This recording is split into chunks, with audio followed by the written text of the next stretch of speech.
Alright mga boss, at i-prepare na po natin yung ating pamili. Tayo po ngayon ay magluluto ng pancit canton. Alright, canton. Tignan natin yan. Ay, namili po tayo ng gulay. Sasawag natin yung sa pancit, which is meron po tayo pechay, paulito. Siyempre, di mawawala ang cabbage, repolyo. At itong carrots mga boss. Naku, natanggal na. Siyempre, may carrots, diba, naglag. At meron din po tayo nito. Pampasin, di ba? Lemon. Alright, ang dami nakakalat na dito to. Okay? At syempre, ito ang ating pangsahog na manok. Chicken. Chicken. At lalagyan din natin siya ng ahay. At meron din po siyang kikiam. Alright, mga boss. At meron pa po tayong biniling. Syempre, ang pampamasa. Oyster sauce. Alright, mga boss. Meron dito po tayo, dato puti toyo. At syempre, star margarine. Alright mga boss, para tumangkad yung mga kakain. Yan pang isa natin folks. At bumili na rin ako ng sibuyas sa isang bag. Wow, isang ganito, 450 to. 450 realization mga boss. Bumili na rin po tayo ng wamba. Okay, pamang mga boss. Alright, at yun na. At i-prepare ko muna natin itong mga sangkap na ito para sa ating lulutuin. Pancit canton a la Jepoy. Wow! Okay.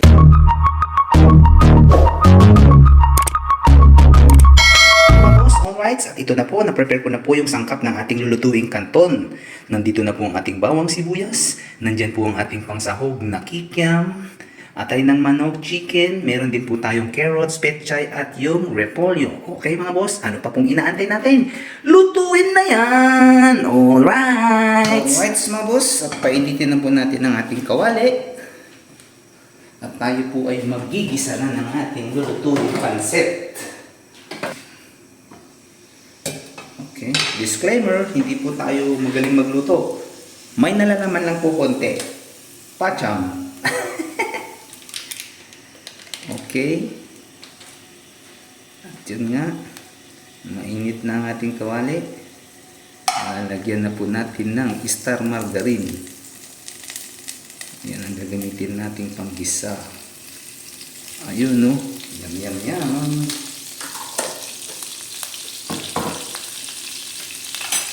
At alaga naman, medyo hinaan natin ang pakoy para hindi masunog mga boss. Okay. Margarine. At ilalagay na po natin ang ating garlic. Bawang. Yan.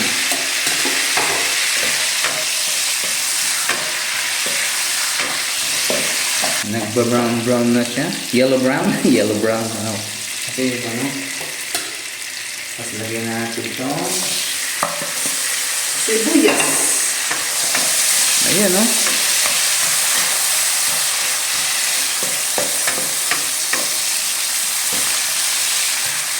Right. Yung mga prepare kong sangkap, meron din po tayong inalagay dito ng oyster sauce, soy sauce, black pepper, nor chicken cubes, at yun nga pong magic sarap na pampalasa. Alright mga boss. Okay. After mag-caramelize po nung onion, pwede na po nating ilagay yung manok para magisa po siya. Diba? Gigisahin po natin ng maayos siya. Ayan. Gigisa po natin mga boss. Para naman talagang malinamnam at masarap ang ating lulutuing pancit a la Jepoy. Alright mga boss. At yun na nga mga boss. Isinalin ko po ng lalagyan dahil maliit po yung pinagigisan ko. At lalagyan ko pa po ng gulay ko mamaya. Baka makulo po yung yung kawaling maliit. Kaya i-transfer ko na lang po dito sa isang malaking kaldero. Okay? Kaldero kasi walang kalahin. At yun nga. Yum yum. Okay, at pwede na po natin ilagay yung mga karne. Lalagay na po natin itong atay para mag-isa rin po. Ayan, no? Alright. Isa. Tapos saka natin tutubigan mamaya. Mag-isahin muna natin. Diba? Pupuno kasi ito sigurado eh. Ayun, no? Sarap naman. Amoy pa lang. Napakabango na. Okay, lagyan na rin natin itong kikyam. Kikyam. Talaga naman. Napakadaming sahog. Diba? Manok, atay, at kikyam. May kulang pa nga eh. Dapat nga may shrimp pa yan eh. Pero okay na rin yan mga boss. Sarap na yan. Okay, isa lang natin. Lagyan natin ng pepper para may sabay sa pag-isa yung pepper niya. Lagyan natin. Pepper. Ayun o. Ayun o. Wow. Haluin natin. Ayun. Ayun o.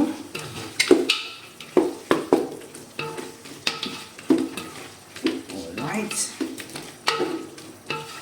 Saka natin sa ngayon tutubigan mga boss. Okay, lagyan natin tubig.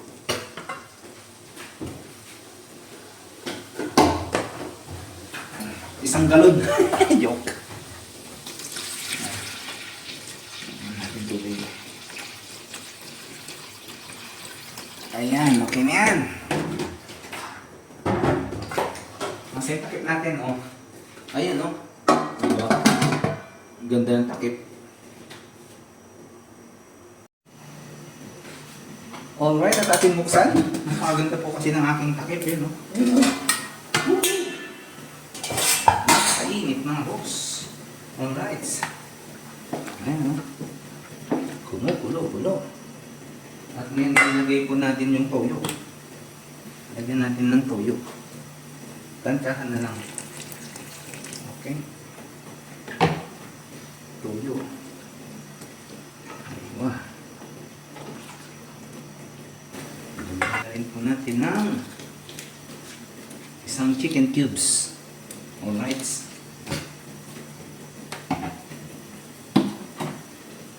Haluin po natin.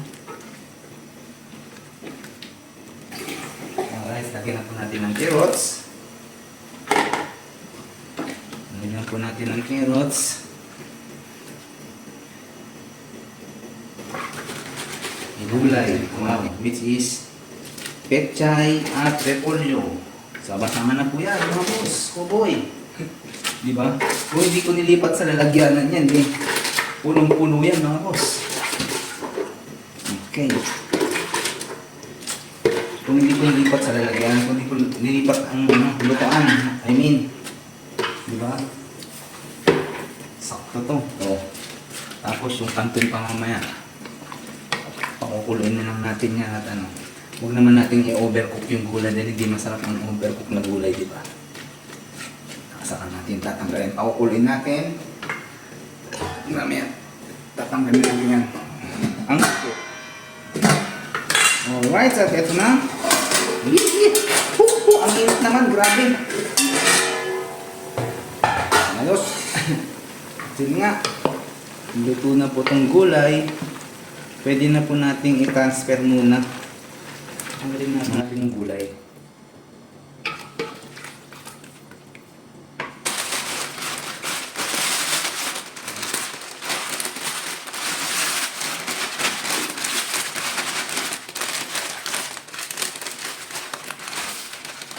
Malaki po ito. Tanggalin natin dalawa.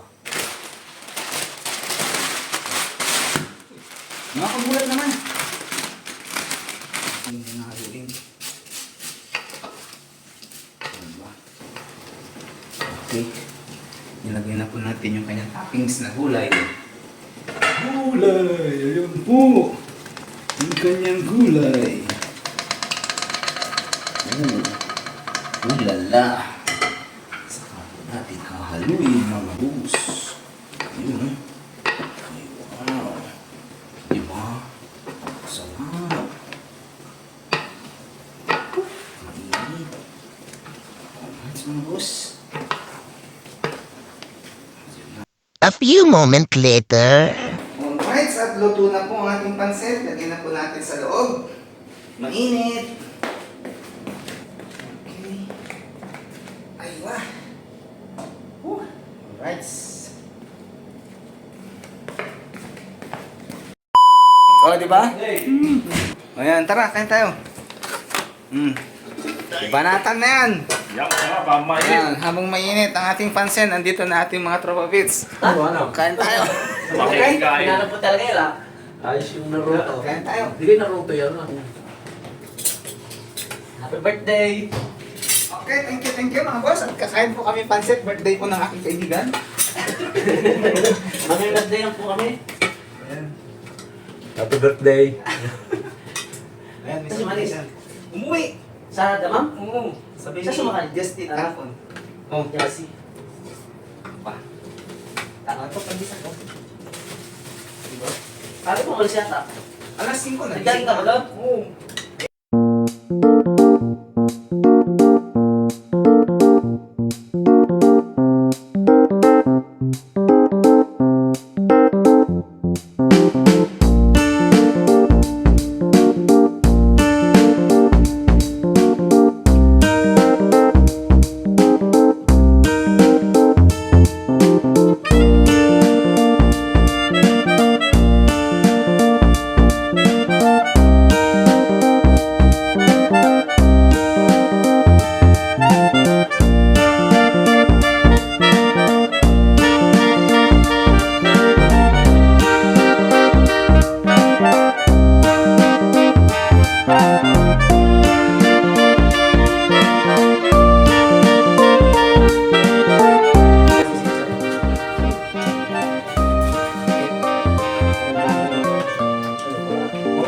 Masarap si Sam. Hindi matamis na ito. Hindi. Ito kunin mo ko. Hindi yung inaakala mong matamis ito. Matamis sigurado may matamis na chocolate.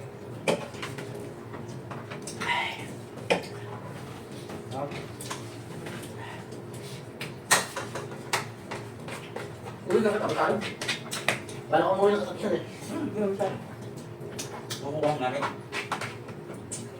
Hindi, bisita na rin. Sama na. Pero babalik na, nabukas na siguro. O, sama ito. Kasi wala sa damo ko. Paano sama? Pumasok kami ito kahapon 6:12. Maganda na. Mula kang maaga eh. Mula kami alas 11:30 yata. Alas 12 eh. Maganda. Diyan ka. Pero nakanila ng mga ulit. Nag-check lang. Hindi naman namin tinarabaho talaga yun. Pinasok sa alam mo dyan yung trabaho.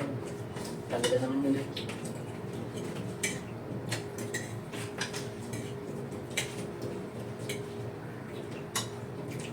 Pero kung malibor-libor lang nandun, tayo lang dahil nun. Hindi niyo pa ba ginagawa yung mahaba? Hindi pa. Wala pang ano. Usod na. Matalialis pa tayo. Nagpatilo. Pagdating doon, nakaw na naman kayo nun. Alas na. Baka mga September pa. Ano na nakasok ka pa na? Maganda nga ito pag nalastas lamig. Oo yun. Grabe yan yun. Nung nakaraan nga ng Merkules, naglalakad ako. Kasi galing ako sa kantin. Maalala nilalakad tayo pabalik sa office.